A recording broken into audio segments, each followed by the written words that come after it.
So welcome everybody, welcome back to the Brand Design Masters podcast. I'm your host, Philip VanDusen, and today I am super excited because I am here with Will Paterson. And if you're a creative professional, Will Paterson probably needs absolutely no introduction. He's an exceptionally talented designer and hand lettering artist who specializes in logotype design. He's also the author of a book called Learn Calligraphy in 15 Minutes, which is available on Amazon around the world. I first came across Will when I was researching YouTubers, when I was just thinking of starting on YouTube. And I was looking at my competition in the design category and came across Will's channel. And I've been following his work for years now. I deeply admire what he's done to help creative professionals increase their knowledge and experience in design and freelancing. And he shares that with his, get this, 471,000 subscribers. Whoop, whoop. And has over 630 videos. So if you need to know something about calligraphy design or design business, you can probably find it on Will's channel. So with that, I welcome Will Paterson. Yeah, thank you very much for having me. That was quite the introduction. Thank you, Philip. You're welcome.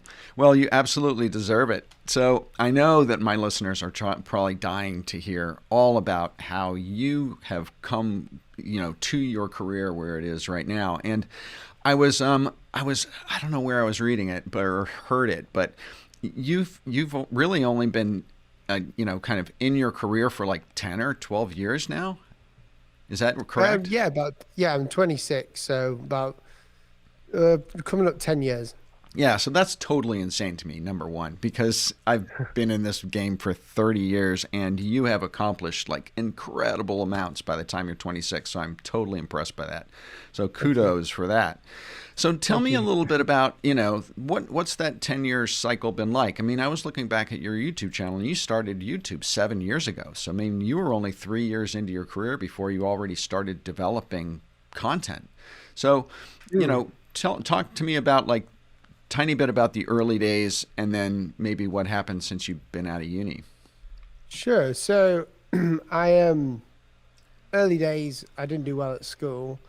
And I had a friend who did design work for a few YouTubers that I was following.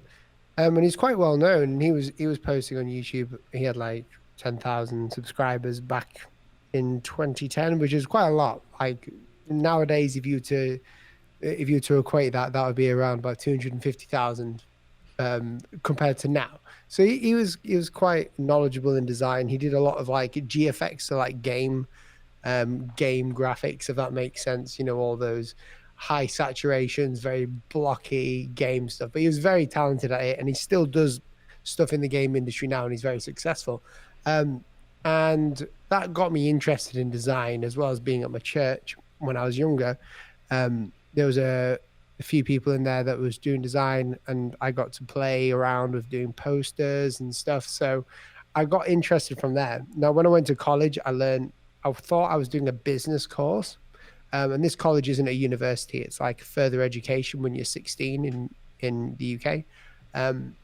So I went on this vocational course called Business Administration, and I basically found I was the only dude in the class.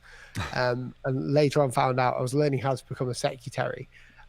Whilst like, so I spent 2 years doing that, even though it was a 3-year course. And I just, when I was like 18, I quit because I wanted to do design.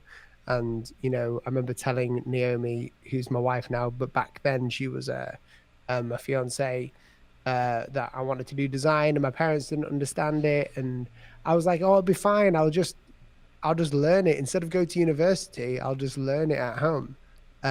So I spent the 3 years at home just learning design through basically back engineering other people's work, trying to read because I've got dyslexia, read as much as possible. And then I sort of got to a point of where I wanted to do hand lettering because, well, I didn't know it was hand lettering at the time, and I didn't know it was a massive community, but I didn't like any fonts. And I couldn't afford any like expensive ones. So I was like, well, I'll just draw my own. So I started drawing like hand lettering, and from there I got obsessed with calligraphy, which I used to do when I was a child. And I started posting to YouTube some tutorials of things that I couldn't find online. So if I was searching on how to do something, um I'd be happy. If I couldn't find it, I was like, well, I'm gonna have to learn it somehow. So I just did it myself. And when I learned that, I would post it online as a tutorial. And it sort of went from there. Those were the early days. So I never actually went to university. Yeah. I'm completely self-taught in everything I do, but I don't Wow. like the word self-taught because I learned online through books, through, books from the 1920s as well. I've Right. got loads of those. So very old school in when it comes to design, but using modern practices to do that. Yeah, I mean, I started as a fine artist. I have my master's in painting, and when I come to design and people say, "How do you learn design?" I hearken back to my painting days, and when you're a fine Mm. artist, you copy the masters, right? You go and you copy things out of books, and as you're doing that, you realize how when you're copying somebody, you realize what they had to do in order to get an effect or do something. And you can Right. look at a book for days, but until you actually have to do it, you don't learn what it took to do it, right? So when people come to Yeah. me and say, how should I learn design? I say, hey, find some designers you really love and just recreate some of their works, because you're going to learn so much about balance and design and typography and color that you would never know by just looking at a whole bunch of books. Yeah, it's like I always use the analogy of a radio. So I was the type of child and person that you could tell me the theory behind how the radio works and like all the electrical components, but I would work better just sitting in my room alone with a screwdriver and like taking it apart and then trying to put it back together again. I never actually did that sort of stuff, but it was always like that's the way my brain works. Is Right. like if I take something, obliterate it, and then put it back together, then you start to know through practice, even though you may not know the terminologies of how things work. And that's how like I think the self-taught community works, if that makes sense. Yeah. So where did you start picking up clients? So, ooh, this is a tricky one. So I posted on my portfolio. So during those 3 years of when I was learning, I had no clients. I had one actually. It was my neighbor, and I still see the logo every day, and I still think it's pretty good. Like even though there's, That's I'd great. love to change it, and it was only back then it would have been like $100 I charged for it. Um, but started picking up through obviously being on YouTube. What happened was is I backlinked my portfolio. So I was creating blog posts, and I also used fake company logos that I was doing. So I would just, for fun, I would create a whole brand and put it on Behance. And then that my thought process back then, no one told me, but I just thought, well, no one's going to know if it's fake, and who cares if it's fake?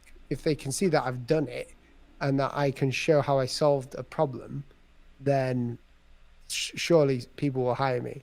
So what I did was I just did that, and basically through YouTube and through targeting over the years certain client bases and industries, sorry, um, people just came to me and just wanted the work. I guess YouTube does have a large part to play in the marketing of what I do as a designer, because obviously now we're in a position where we could stop client work and it'd make my life a lot easier. But I don't want to do that. I want to stay relevant. But Yeah. the idea of like client work, I think a lot of people assume that it's YouTube only how I get clients, but we've worked and I've spoken to like some really crazy popular people online just through my Instagram and my portfolio on Behance without them even knowing I do YouTube. So everything that I put out is what's that word? Intentional Mm. to a certain group of industries that I want to work with. So I'll never post work that I'll never want to do for someone else. And if I do, you'll see it disappear very quick from my feeds everywhere. Everything I write, everything I do, even like now, my personality changes from podcast to YouTube because this is like the real me. Yeah. YouTube's a more exaggerated version of me. Yeah. Um, but that's just the way it is. So that's how I picked up clients. Basically, it's a long story. I've got a webinar happening soon about that, um, about how I target people. Um, but that goes into a whole rabbit hole of like, what I do. All right, I wanna come close to the opening of the rabbit hole though, because I thought that I totally keyed into that when you said, even at the very beginning when you said you were targeting specific industries with your, your fake work that you were putting out Hmm. there. How were you were you starting an email list? Were you doing that through email? Were you doing that through LinkedIn? How are you actually targeting businesses that were going to buy your stuff? Um, I wasn't actually forthcomingly targeting them, like saying, I'm going to push this to you. I was just creating content that would appeal to them through my portfolio. So Okay. if I wanted to be working for a small company, so here's a good story.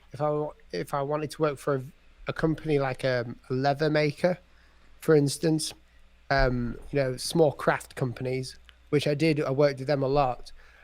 What you can see is about 4 years ago, I was posting a lot of vintage logos, and these companies love them, and they're very effective for small, craft companies. So what I would do is I would just post vintage photos on Instagram, like or illustrations, hand lettering. On my portfolio, you would see a lot of logo types based around the 1930s to 60s. So you will see a lot of them. And then from that, these companies would see it through like just typing it in, because I wouldn't just post them, I'd do a case study as well. So I'll get the keywords in there. And then Very smart. there'll be a funnel system of they would see that, then they probably would find my YouTube, and then they'll probably find my Instagram. Then they would be like, oh, I trust this guy. He knows what he's doing. And then that's how I targeted in one way. And now you see, I don't really post many vintage logos anymore because my target's changed. Mm. So I'm going for the upper end. So I'm going for like corporations. And that's the way that I've targeted over the years. So one of the things that you said that I thought was really important to highlight is that you weren't posting work that you didn't want to get.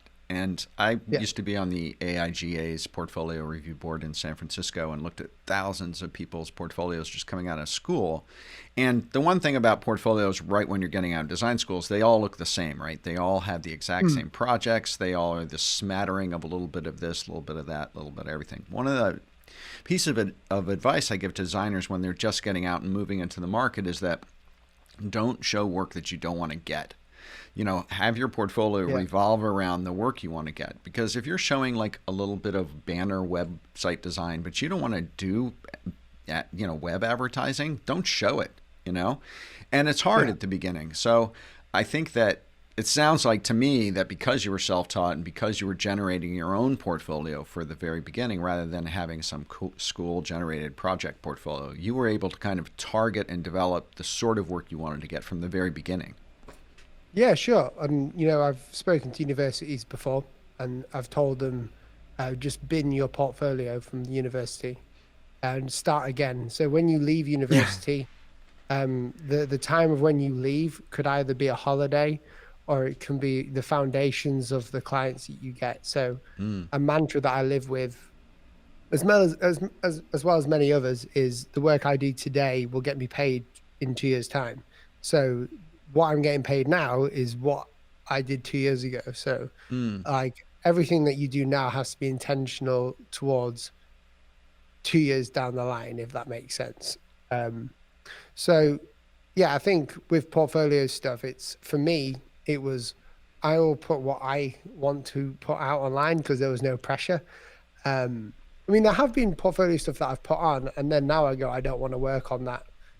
So I'll just, quickly take it off, and that's the way it works. So how do right now you said something that I keyed into because I'm very much balancing client work with my content and my brand and community work, courses, et cetera, like that right now. And it's always been a struggle since I started developing content, my newsletter, my YouTube channel, to find the balance between client work and all the content work that you do, because I know it's not easy to develop content. It's very time consuming. How do Yeah. you find that balance? It's changed over the years. So I used to work at my parents. Like I had a room in my parents, and you can see it. It's my first like office room in my videos that you can see. And it was like an office that I would live. like in an apartment down the road. We live in a very small town, and I would go back up every day and I'd work there. Then I'd go home, and the reason why I'm saying that is because it has an influence in how I work. Then I moved house with my wife, and we got this other place with a spare bedroom where I do all my work.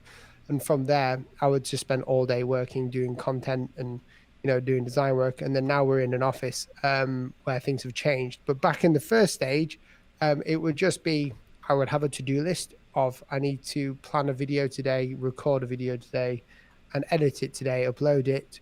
I also have like a meeting with a client and I have to do the logo design. And then when I come home and everything's done, I would do some hand lettering and maybe do some, put something out on Instagram. So it was like a unhealthy balance of too much stuff. And you can really see, because that's when I really grew. But the downside to that was that it can affect your mental health quite a lot, trying to grow all the time. And, and that came out of a place of comparison, looking at other people with, 15 people working on all the content, and then there was just me. Now we're in a position where we have like an office studio, and we've got this dude called Jordan who works at 1.5 Media, who does like our videos, he edits them. So all I have to do is record now a couple of videos, and then he'll edit them. I can do my client work, I can do my hand lettering if I want to. So over the years, it's sort of like I've come to know when I need help. Also, Naomi works with me. She's the director, but she manages what I do. So she's like, telling me what needs to happen when. And then basically all I do is just do the work that you see online. But in fact, it's got like a few other people working on it at the same time. So I think, managing my time and my work-life balance is greatly improved over the past year since lockdown, because of the building that we're in, simply because of that and because of Jordan as well. So it's hard to explain, but there's a lot. Yeah. There's a lot. When were you able to make that? And that was a tough jump for me as well. When when you make that jump from doing it all yourself to eventually being able to afford a team to start being able to offload, and as soon as you can do that, your capacity obviously doubles, triples, and so you can put out more. But there comes that time where, do I have the money to afford to pay someone to increase my bandwidth? What was that decision like for you, and when did that happen? So there's a couple of different things. I was telling Naomi that, because the thing is, Naomi's really good at getting work for me. She's incredibly good. So what would happen is, she would get me work, like, or a sponsor, and they want a video, and what happens is generally sponsors want us to put out videos certain times. So I would have like client work, meetings, and then videos that had to be done. So it was kind of like a bit of a mismatch. And I found that, I wouldn't do some videos because I had to compromise and do client work. And then I'd be late with client work because, I had to do videos. So what was happening is we were losing money, because we had a good problem, which was that there was too much. So when we found out, we're losing money, and obviously I'm working myself to the bone and I'm not enjoying what I'm doing. I said it's time to get Jordan in and do some, hardcore editing. He's just waving his hands over there right now. So yeah, the money wasn't really an issue for me. It was more like, if we get Jordan in and, because we are growing our team, we're employing someone else very soon. We found that whilst Jordan's editing, I'm doing another thing. So obviously it's an exponential growth happening right there. Spend money to make money sort of thing. So you said that Jordan, is he right across the room right now? Yeah, he's just over there, COVID safe. He's like 7 meters away from me or something. He's just okay. So I mean, that's an interesting point. So you didn't use, you had Naomi, and you didn't use VAs or distant people. You hired physical people who were going to sit in your studio, and they're all on your team and they're close by. Yeah. So like the reason for it is Jordan's not here every day. He's here once a week, and then the rest of the week he's editing the videos. So we record most of our videos once. in the Okay. day, like once a week. The rest of the week is like me doing planning for like products, client work, meetings, sponsor meetings, hand lettering, and then all the ideas, generally speaking, and Jordan's going to shake his head, I will record on the day that Jordan's in. And like Jordan will sit here, and then throughout the week he'll do that because he lives about an hour away from me. John's probably freaking out because we're talking about him so much. He's going to want to listen to this after. So yeah, like we could have gone online, but it didn't make much sense. I'd rather have someone here who can help give me advice for video as well, such as the set and the sound and the camera. And also because it's locked down, if I'm working with my wife, it's nice to have someone in. Yeah. And your set's looking pretty awesome, by the way. I've noticed the evolution in your set is looking quite nice these days. Thank you very much. When did sponsorship start to happen? Doing brand deals. I can't remember. I remember my first one was, I can't remember even the company, but they just said, we'll give you this amount for a video. And then they said, can you do it again? And I said, yeah. Then I realized, ooh, people want me. And then I think I was the first ever sponsored person for Skillshare. That's something. First ever. Wow, that's amazing. Yeah. First ever YouTube sponsor for Skillshare. Okay. I think they had a podcast sponsorship before, and it was through FameBit. If you remember what that was, it was like a company that is now owned by YouTube, but I think they demolished it. And basically they came to me and said, let's see how it goes. And all these companies tested me and the channel. And we got good conversions and people enjoyed the video content. And it just went from there. And now we don't really know why companies like us, but I guess we are just very brandable. So a lot of companies just, I don't know. I think we were safe on YouTube as well. We don't swear. Our controversy is funny if we do have it. Right. You know, and it's all intellectual controversy as well. It's not like, you know, political or religious or anything like that. So we're very much like lighthearted, and I've got a mission. And when brands see that you've got a mission and you know what you're doing, they're not worried about you messing up and tartering their name, you know. Yes. So what is that decision-making matrix for you when you're deciding on what brands to sponsor or what deals to make? Because I mean, I know that when you start endorsing anybody, your audience will judge you on who you're deciding to promote. So did you get any pushback from your audience when you first started to promote and it was obvious that you were actually promoting something that you wanted people to buy? Yeah, back in the start, people like back then it was different than it is now. There wasn't really cancel culture back then. So the people didn't like it and they said, oh, we don't like these adverts. So I just told them to get lost. Because like there's nothing wrong with seeing an advert. If you want free content, someone's got to pay up somehow. Right. Yeah. And like I don't mind adverts. If you don't like it, then boo-hoo. So yeah, I got pushback from that. The way that I discuss or how I work out what sponsor we want to take, generally we get like 2 or 3 sponsored emails probably every 2 or 3 days. So probably once a day we'll get like someone who wants to sponsor us for something. And a lot of the time we say no. But if there's a company that fits the brand like that we want to work with, such as, you know, Skillshare, Squarespace, FreshBooks, all these different companies, then we'll say, yeah, we'll help because they've got something relevant for our audience.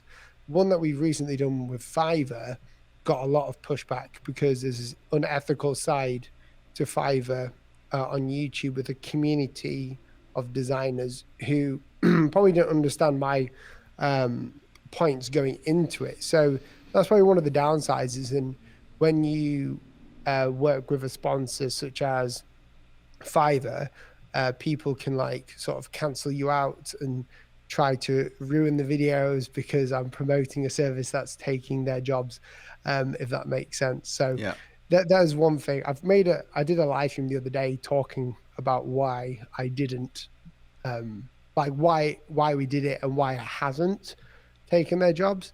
But that's probably an argument for a later date for a lot of other people. But yeah, I think sponsorships ethically, we would never be sponsored by someone who we truly believe would ruin an industry. We like sponsors who disrupt industries, such as FreshBooks, such as Fiverr, such as Squarespace and Skillshare, because they bring stuff to people who can't afford it, like otherwise without that company. So, and because a lot of our audience are in India, we like to do that. So we like to bring a lot of these sponsorships to those types of people who may not be able to afford it. If it was like a gun company or someone else, I wouldn't. It would be a straight up no, Yeah, if that makes sense. Yeah. But that's my ethical side to it. If it damages or hurts someone or a group of people, then no. If I don't believe it does, then I'm cool with it. And as long as it fits within our audience, so it can't just be like, I don't know, a light company, which they have tried to sponsor, and it's like, I know, me too. You get these random requests to sponsor. It's like we do tables, and you're like, what? How am I going to do that? I did do a sponsorship for a table. You did? Yeah, I did. Well, it wasn't really sponsorship, I think. They just gave me one, and I shouted them out. Because a lot of people just like say, "Do you want a standing desk?" I'm like, "Yeah." Well, that's different. Standing desks are different. Yeah. That's it. I meant like a coffee table. Desk. I'm like, yeah, this is my favorite design coffee table. So you did a, there it goes. His desk is going up. I could do that to mine too, but I'm afraid I would like screw up my camera and stuff. I was scared that I would knock over my camera. So. Standing desks are the best. So you did a video that I always like to go on people's channels that I admire, and I sort, number one, by date. So I look at their absolute oldest videos because I love doing that, because it's incredible to see where people came from. And then I also sort by most popular. And when I did that with your channel, there was a video you did where you paid 5 designers. You were just talking about Fiverr. You paid 5 designers on Fiverr to design the same logo, and you got 1.9 million views on that. And I know the kind of revenue the 1.9 million view video brings in, which is pretty sweet. But I'm also kind of interested in what happened in that video. What do you mean? What happened? Well, I didn't actually get to watch the video, but I'm kind of curious as to what happened when you paid 5 designers on Fiverr to do the same logo. Basically, we got some good logos and some bad ones. Like the whole idea of the video it was a sponsored video by Fiverr. So it was okay. Yeah, so Fiverr asked me to do that. I mean, I let everyone know it's at the start of the video. I thanked Fiverr and all that, all those guidelines. Okay. But the idea of it was Fiverr wanted me to choose 5 designers, see how it goes. Obviously they wanted to make sure these designers weren't scam artists, because as you know, on Fiverr there's a lot of people that can scam, so you just got to be careful. So we chose 5. They approved the 5 people, and we found that in these different price points that some of them were really good, some of them were bad and they were charging too much, and some of them well, technically all of them were charging too little. And that was the main thing that I was trying to get across, is in for $165, you could have charged, thousands of dollars for that one logo. And, you've just like lost 100% of your revenue there of what you could have made if you just priced yourself differently. So the whole point of the video was to say, these designs are insane. They need to up their prices. And also what I always say, with clients who come to us, or potential people that say, oh, well, we can't afford your pricing, I'll just say, go to a different designer. And then if you're only looking for a logo for $5 to $10, go to Fiverr. Because like, you're not my client. Right. Like, you're a Fiverr client, if that makes sense. Yeah. So totally does. So the topics that, as you were starting off, as you said, you did a whole lot of videos on stuff that you were trying to learn, but you couldn't find anywhere else. And then, recently you're really been expanding your kind of content. So you just recently did a video on imposter syndrome. And so you're getting into sometimes the more business side, the psychological side, a broader range of kind of freelance or entrepreneurial topics that touch creative professional people's lives. So what's your content development funnel like right now? How do you get the ideas that you want to do videos on?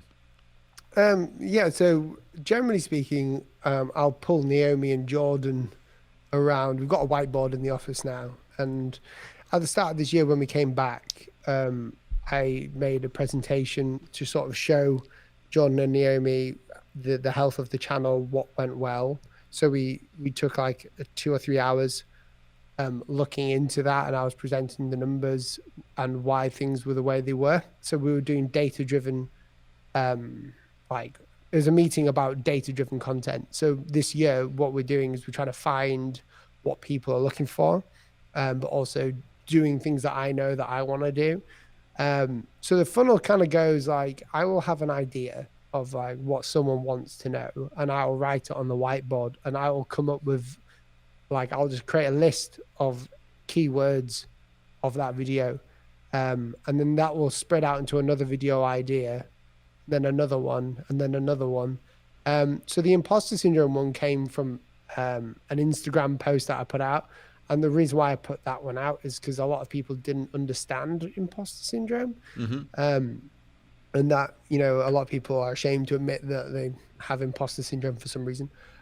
So I put it out and then people really liked it. And because it wasn't so specific to the design industry, I was like, well, this is great for designers and entrepreneurs and, people who have achieved something. So I made a video about that. Of course, it doesn't do as well as my other videos. But the whole idea this year of the reason why things are sort of changing is because we're pivoting from treating beginners to giving experiences to more professionals, because we've got a lot more than we can offer. And I think, beginners are great. And I want to keep doing that, but I want to show myself now as more of someone who can teach professionals. Beforehand, the thing that was holding me back was the fact that, the other people doing that are twice my age. So like, hey, watch it. Be careful. Right careful where you're going with that. We're talking about, the great, like people like Chris Do. He's like literally twice my age, which is not a bad thing. It's just, what have I got to offer my expertise? Like, is in, I am just starting my agency now. So it's like, should I be teaching this? And what I found on the way is, oh wait, I could show my process. So instead of being a guru, I could be more like a guide where I can guide people and on a journey instead of telling them where to go. So nowadays I'm trying to pivot into more of the professional realm while still holding and captivating my beginner audience. So it's more like taking them from beginner and shoving them into like, stop doing these bad habits and, get your payments higher, gain better clients. How do you do that? Stuff like that, things that I was scared to do before because people wouldn't understand. But yeah, that's the reason why. So we're sort of pivoting this year. And I didn't mean to offend you about your age. I mean, you don't look, no, like, you don't look old at all to me, so you're fine. Well, thank you. Yeah, I mean, it sounds like what you're doing is you're teaching people who are 5 steps behind you on the path. As you are growing and maturing and getting more wise in terms of your business and what you're doing, your content and the focus of your content is obviously expanding. That's what it sounds like. Yeah, generally, yeah, that's the main thing. I want to expand it into more of the professional stuff. And as I said, I do videos that people have already done because I've got different opinions Right. and a different way of saying it as well. There's no real original message, is there? No one's ever come out with something so groundbreaking. All there is original people saying it. So like the unique person. So I want to have I want to be the unique messenger, not the message, if that makes sense. So people can understand it a bit more. I'm far more eloquent on video when Jordan's edited me. So like podcasts aren't always the best bet for getting information out of me. There's a lot of stuttering and things happening. Yeah, I know. You realize how much you say and and all that sort of stuff, which totally drives me crazy whenever I listen to myself. It's a nightmare. So you've had an amazing 10 or 12 year run so far, and so you've come to an incredible place where you are right now, Will, and I have to admire you for that. But I want to talk a little bit about your struggles. I know you must have had struggles, or sandpaper rough patches where things weren't going as well. What kind of challenges have you had to overcome within this journey? I think a challenge of well, one of them is like just content on YouTube. YouTube can be very demoralizing, Mm. um, Talk because about that. Why? um, I guess the number system. It's all a game. So YouTube is just a big game. All my job is a game to me. It's like making money isn't really. It's just fun. And I'm a very competitive person. So when YouTube happens, they've got these like analytics that you see. You must look at them Yeah, often. I look at sure. them far too much. And one of the struggles is basing your happiness and your security on the green arrow. Right. Yes. um, and funnily enough, I did explain this to my partner manager, and they changed it like 2 weeks after. So I was like They change really it all the happy with time. that. Do you Yeah, use because do you remember, use it used to go. TubeBuddy or anything like that? Do you use any analytic plugins like TubeBuddy I or use vidIQ for the okay, say kind of the keywords. same thing, yeah. Yeah, it's the same thing. I use it only for tags. Like it's far too expensive for just tags, but it's so easy. Um, so yeah, like the analytics has been a bit of a struggle for me. Client work wise, I don't think I've had too many struggles with it. I've had um points of where really famous people have wanted me to work with them on like just random projects, and it never came to fruition. So that was struggling. I was struggling with that in some areas, and I guess imposter syndrome again. Just confidence is difficult because I can look confident online on YouTube saying stuff because I'm confident about that of what I'm talking about, but then at the same time I'm like I get this feeling of, oh dear, I'm only 26. Like I can't do what am I doing? And then also the struggles of like the future is in like, is this sustainable? There's that constant worry of, I can work myself out of the worry. If I just gain a little more money, or, if I just get to this milestone, everything will be fine. When in Yeah. reality, all that milestone does is make you see the next It peak just of the moves the mountain. goalpost always moves forward. You will That's it. it It's will just a it will journey. always. Yeah, absolutely. And I have to say also I do a lot of coaching of executives, and Mm. their imposter syndrome actually is even more prevalent in people who have incredibly high levels of accomplishment. SVPs, CEOs of I companies. bet. The imposter syndrome in CMOs is like absolutely crazy. I mean, so Mm. it's. I think also it has to do with today's culture of comparison.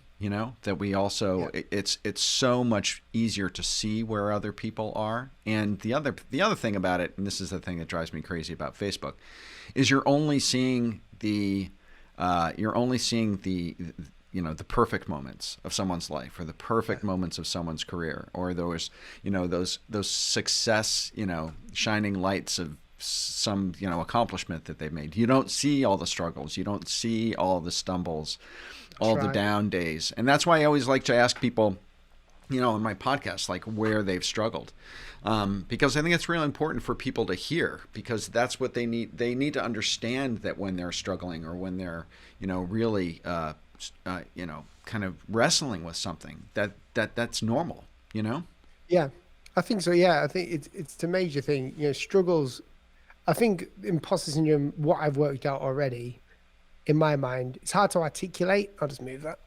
Is that generally when we get to a point of like where people see us differently, we sort of think, why am I not like feeling like he must feel? Mm-hmm. So, for instance, you talk about CEOs, SSOs, and stuff like that. Um, they must like, have the same thing of like, I don't act like the CEO that this guy is over there. I'm not. I don't feel like I'm a CEO because I don't act like him online. Is this what it was meant to feel like? And we question it and compare ourselves. When in reality, everyone's just got this mask on, and they're putting on a show. And that's all it is. And I think people need to realize we're all human, like no matter what position you're in. If you just realize, and I tell people online the other day on the live stream, that people who say hurtful comments, like personal hurtful comments online and stuff, the reason why they do it is obviously there's some trolls, but other people just forget that you are human.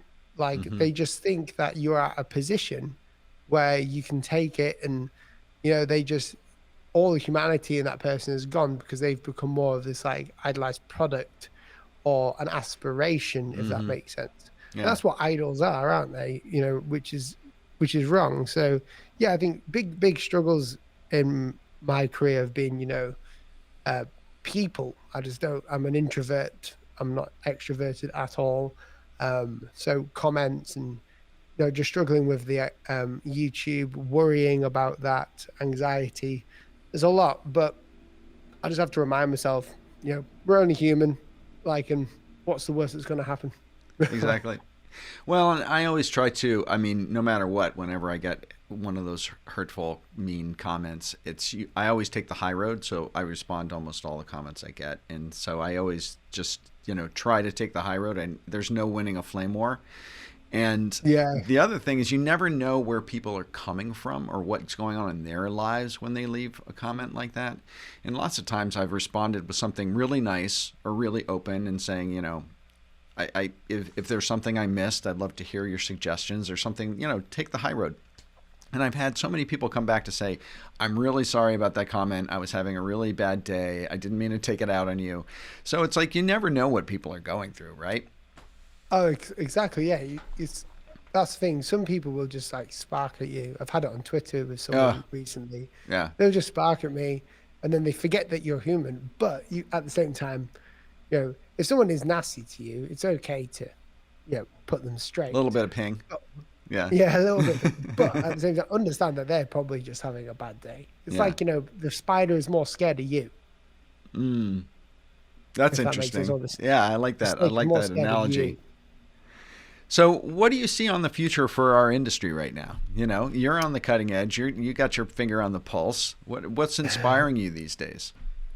So, inspiring me, I think the space age, which sounds like I'm a massive space nerd. Um, I Well, you've had a sounds good odd. couple weeks then.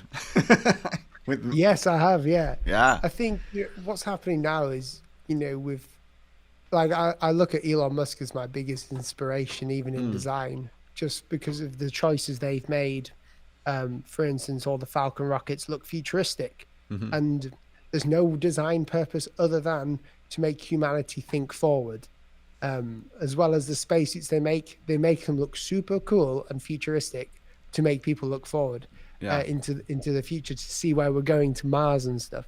So I think for me anyway, like my inspiration for what's happening is future thinking. So not being afraid, kind of like being Elon and making or designing something that is not readily, but people aren't readily used to, kind of like the Cybertruck that he made. Like I would love to do like something like that with my work. People think that's cool, but it's like super weird because Yeah, a it's little so scary, a little futuristic. weird, right? Yeah, but it Threatening. brings threatening. Yeah, so like something that makes people actually stand out. At the same time, I just want to improve. I think in, I inspire to just um, not make massive leaps, but just do little steps towards improving the industry. I think the way that it'll look as well, to answer your question fully, in the next few years, a lot of VR based stuff. We're seeing a lot of technology that dictates design. So we're going to see a new set of designers who will be like UX VR, and they will specialize in brand experiences, because once we have those glasses on and advertisements are popping our way, which is the sad reality, unfortunately, Yeah. in probably like 20 or 30 years, there will be people who have to create adverts and icons that people can look at without actually directly looking at them, and all this stuff. So there'll be a lot of user experience with virtual reality and augmented reality happening. So that's why I think Adobe's going really pushing really heavy on that, because they're starting to see companies are making virtual glasses, all these different technologies. Foldable phones are happening. So screen technology, when screen technology changes, the designers have to worry about their jobs because as soon as it changes to something such as the invention of the screen meant that people who were, typewriting, people who made paper, these different things, it Oh sort of yeah, went redundant very rub quick. on type. I mean, linotype machines. Whenever Yeah, technology comes, it's like the industry changes. that's it. And that's the design industry. It's always changing. So I'm, I'm looking at being more useful in 20 years time. So I'm just like looking at that, what we could have and what we probably will have, and basing a lot of my time and effort into making sure what I design today, it will work then as well. If that makes sense. It's kind of hard to explain. It's all sort of, I'm not very eloquent. I'll say that again. No, I But there think you you've go. articulated it really, really well, and I completely agree with you. I went to a VR conference about 5 years ago at the Javits Center, huge, huge conference in New York City, and experienced those headsets for the first time. And I came away and I wrote like 5 blog posts and 3 articles on how the world was going to change because I was so blown away by what I saw there, and it was only really in its infancy. And I think you're totally right in terms of the fact of how design is going to have to address that. I think branding and brand experience is also going to have to address that because when you have those headsets on, as a brand, let's say Nike, say you're Nike, instead of just kind of showing a picture of a shoe and showing a picture of a athlete with that shoe on or using that shoe, you can suddenly put someone on the court in a Knicks game in Madison Square Garden with a Knicks uniform on and those Nike shoes on their feet, and they can be playing in a Knicks game. So, I mean, you can architect an experience that is completely, as you say, alien, right? That's right. Technology. And thinking much more expansively, really, about what a brand experience could be, I think is the future. And that comes with it all of the technology aspects of how you represent brands within that kind of visual or 3D space, right? That's right. It's like the iPhone when the App Store came out, that led a whole segment of new jobs, and it's really popular now. Revolution, yeah. Revolution. And the same is happening in the next 2 years. We're going to see, well, I'm saying 2 years, but it could be shorter or longer. People need to become useful, otherwise they're going to find themselves without a job. So that's like, I'm like the prophet of the future. You Everyone are. become more useful, thus says the Lord. Well, that's a big, expansive statement. So I'm going to ask you a very big, expansive question. I always end my podcast interviews with a question of my guests. Do you have a personal mantra or a manifesto that you try to live your life by, Will? Yeah, I try to live by don't worry about the things you can't control. That's the main one, I think. Yeah, I'll go with that one because you can worry about the things that you can control. Like I can't control how many YouTube videos I get or views I get on YouTube, but I control what video I put out and how I do it and how many I put out. Yeah. So, if you just follow the system, you'll get the goal at the end is, I don't know, fame for some people. Mine is just, I want to help as many people as possible and, take a beginner to professional just by my channel. Yeah. And I can't force them to do that, but I can control what I give them and I can control how I respond to certain situations. So yeah, just worry about what you can control. Love it. Love it. That's awesome. So, Will, where is the best place? I know people can find you on YouTube and Instagram, but where do you want people to find you? Where should they go if they want to experience Will? Just YouTube. Just type my name in. It's I don't have like a link or any snazzy thing. Just if you want to find me, type logo design in, and I'll pop up right there. See, that's pretty impressive. If you type, you're not even Will's name, you type logo design in, and Will's going to pop up. We'll also have all his links in the show notes. So if you want to find his channel or his website or his Instagram, it'll be there. So Will Paterson, thanks so much for joining us on the Brand Design Masters podcast. I really appreciate it. It was so much fun talking to you. Thank you it's nice to be here, and thanks everyone for listening. Because I used to live in San Francisco, and we had business there. So anyway, man, That's weird. pleasure talking to you. Hope you have a great rest of your day.